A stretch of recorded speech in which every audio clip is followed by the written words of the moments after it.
이 책이 말하는 것처럼 말이나 글이 아니라 삶 그 자체가 메시지가 되어야 하는데 저는 솔직히 그렇게 살지는 못했던 것 같습니다. 생각하는 신앙 우러나는 복음 믿음 향기. 안녕하세요. 믿음 향기 채널에 오신 것을 환영합니다. 저는 이신영입니다. 우리는 흔히 교회의 연합과 일치를 이야기할 때 교단 통합이니 연합 예배 같은 것들을 떠올립니다.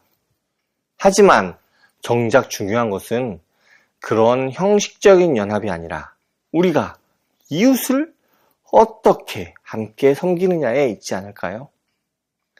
오늘 나눌 책은 바로 그 본질적인 질문을 던지는 책입니다. 김종생 목사님의 봉사를 통한 교회의 연합과 일치입니다. 김종생 목사님은 오랫동안 디아코니아, 즉 섬김의 사역을 실천해 오신 분입니다.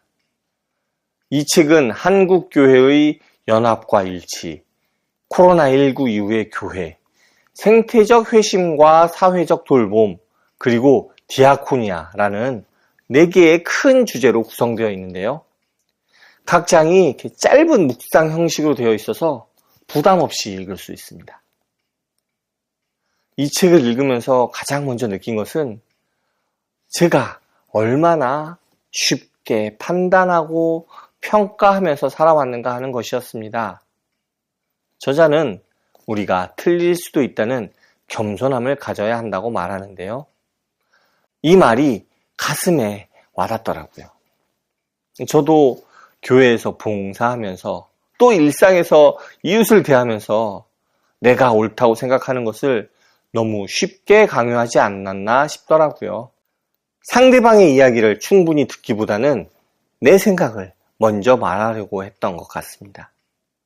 특히 지식을 가진 사람은 말하려고 하지만 진정한 지혜는 듣는 데서 나온다라는 부분을 읽으면서 많이 반성했습니다. 저는 성경을 좀 안다고 생각도 좀 하고 신앙생활도 좀 했다고 생각하면서 다른 사람들에게 이래라 저래라 이래야 한다 이런 식으로 조언하기를 꽤 즐겼던 것 같거든요. 그런데 정작 그 사람이 무엇을 힘들어하는지 무엇을 원하는지는 제대로 들으려고 하지 않았던 것 같습니다. 냉장고와 할머니 이야기를 읽으면서는 눈물이 좀 나더라고요. 우리는 봉사를 하면서도 눈에 보이는 것만 체크하잖아요. 냉장고에 반찬이 있는지, 집이 깨끗한지, 약을 잘 챙겨 먹는지 이런 것들 말이죠. 그런데 정작 그분의 마음이 어떤지, 외로움은 없는지, 누군가와 이야기를 나누고 싶어 하는지 이런 것들은 관심이 없었던 것 같습니다. 제가 섬기는 교회도 이렇게 지역 주민들에게 음식을 나눠주고 이런 봉사를 한 적이 있는데 잘 생각해보면 과연 그분들에게 정말 필요한 게 그것이었을까? 어떻게 보면 그걸 시작으로 정말 그분들의 이야기를 진심으로 들어드리고 또 그분들과 마음을 나누는 그러한 기회를 만드는 게 더 중요하지 않았을까라는 생각이 좀 드는 것 같습니다. 장애인 예수 이야기는 정말 충격적이기도 했습니다. 처음에는 왜 예수님을 장애인으로 그렸지? 이런 생각도 좀 했었는데요. 그 이야기에 나오는 그 담임 목사님의 설명을 읽고 나서 아주 새로운 깨달음을 얻었습니다. 예수님은 보지도 듣지도 말하지도 걷지도 못하시기 때문에 우리가 그분의 눈과 귀, 손과 발이 되어야 한다는 것. 이게 바로 교회의 존재 이유구나 싶었습니다. 우리 모두 교회를 좀 너무 추상적으로만 생각해 왔던 게 사실이잖아요. 예배를 드리는 곳, 말씀을 배우는 곳, 교제하는 곳, 이런 거 얘기를 많이 하죠. 그런데 이 책을 읽으면서 교회의 진짜 의미를 다시 한번 생각하게 되었습니다. 교회는 예수님의 몸이라는 말씀을 늘 들어왔지만 그게 구체적으로 무엇을 의미하는지 잘 몰랐거든요. 그런데 이제는 알 것 같습니다. 우리가 예수님의 손과 발이 되어 이 땅에서 그분이 하시고 싶어 하시는 일을 하는 것, 그것이 교회라는 것을 깨달았습니다. 저자가 강조하는 당사자성도 제 마음에 깊이 와닿더라고요. 우리는 너무나 쉽게 충고하고 조언하고 평가하는데 정작 당사자의 처지는 생각하지 않는다는 지적이죠. 저도 그랬던 것 같습니다.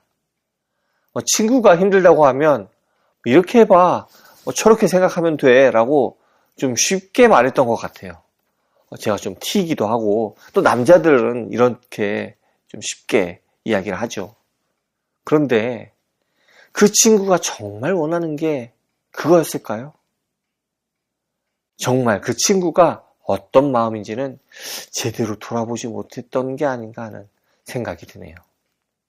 또 하나, 이 책에서 바른 말이 폭력이 될 수 있다고 이야기를 하는데요.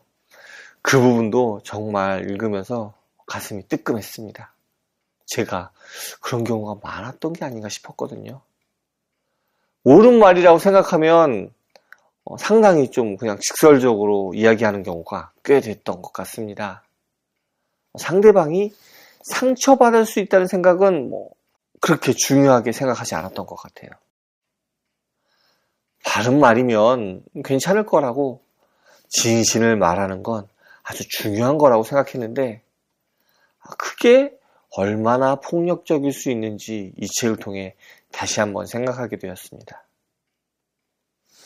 코로나19를 다루는 부분에서는 제 신앙을 다시 한번 돌아보게 되었습니다. 하나님 사랑과 이웃 사랑은 분리될 수 없다는 것, 이웃 없는 하나님 사랑은 존재하지 않는다는 것. 저는 예배 열심히 나가고 기도 열심히 하고 성경 열심히 읽으면 신앙생활을 잘하는 거라고 생각했거든요. 우리 모두들 다들 비슷하지 않나요? 그런데 정작 옆집에 사는 어려운 분들은 신경도 안 쓰고 또 교회 앞을 지나다니는 어려운 분들은 외면했던 것 같습니다. 특히 코로나 때 많이 그랬죠. 온라인 예배는 나름 열심히 드렸던 것 같은데 정말 힘들어하는 이웃에게는 그렇게 큰 관심을 쏟지 못했던 것 같습니다. 이태원 참사와 세월호 이야기를 읽으면서는 정말 가슴이 많이 아팠습니다. 함께 아파야 형제가 되고 영향을 받아야 지체가 된다는 말씀이 제 가슴을 찔렀습니다. 저는 그냥 안타깝다는 생각만 하고 이렇게 넘어갔거든요. 나는 함께 아파한다고 하기는 했지만 그게 그렇게 크게 행동으로 옮겨지지는 않았던 것 같습니다. 그들의 고통에 진정으로 공감하지 못했던 것 같아요. 그냥 관찰자의 위치에서 안타까워만 했지 그들과 함께 슬퍼하고 분노하지 못했던 것 같네요. 이 책을 읽으면서 저와 또 우리 교회 이러한 신앙생활 전체를 좀 다시 한번 돌아보는 시간이 되었습니다. 저는 그동안 특히 저처럼 책을 많이 읽는 사람들은 더더욱 그렇겠지만 이렇게 말과 지식으로만 신앙생활을 했던 것 같습니다. 성경 지식은 많이 늘었지만 정작 삶은 그렇게 변하지 않았습니다. 말로는 사랑을 이야기하지만 실제로는 이웃을 외면했습니다. 이 책이 말하는 것처럼 말이나 글이 아니라 삶 그 자체가 메시지가 되어야 하는데 저는 솔직히 그렇게 살지는 못했던 것 같습니다. 이제는 달라져야죠. 더 많이 듣고 더 많이 공감하고 더 많이 함께 아파하는 사람이 되고 싶습니다. 내가 옳다고 생각하는 것을 강요하기보다 상대방이 정말 원하는 게 무엇인지를 물어보고 들어보는 사람이 되고 싶습니다. 예수님의 손과 발이 되어 그분이 보시고 싶어 하시는 것을 보고 그분이 듣고 싶어 하시는 것을 듣고 그분이 하시고 싶어 하시는 일을 하는 사람이 되고 싶습니다. 오늘 준비한 내용은 여기까지입니다. 이 책은 저에게 많은 반성과 다짐을 하게 만든 책입니다. 여러분들도 이 책을 통해 우리가 정말 어떻게 살아야 하는지, 또 교회가 무엇을 위해 존재하는지를 다시 한번 생각해 보는 시간을 가지시기를 바랍니다. 감사합니다. 다음에 또 오세요.